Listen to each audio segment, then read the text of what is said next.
profesoras del colegio de Coiro. Coiro en Cangas. ¿Qué tal la aceptación de los niños de visitar estos centros culturales?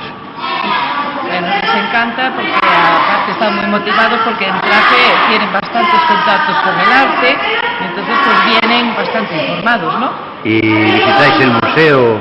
Visitamos exposiciones de pintores gallegos, todas las que hay. Ahora mismo venimos de visitar la de Seoane y estamos visitando esta de la pintura gallega del año 1975. Bueno, pues es un placer hablar con vosotras porque es una muy buena labor la que estáis haciendo, porque lo que falta en este país es mucha cultura. Vale, gracias. Pues muchas gracias a vosotros.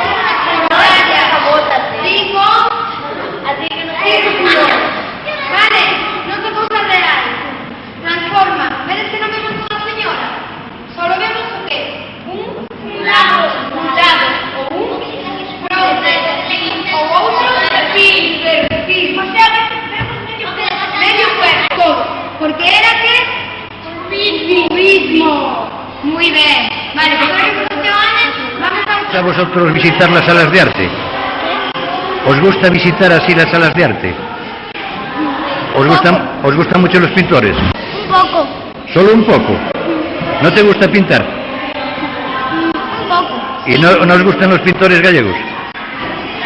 ¿Y aprendéis mucho aquí en la sala de arte de Caixa Galicia?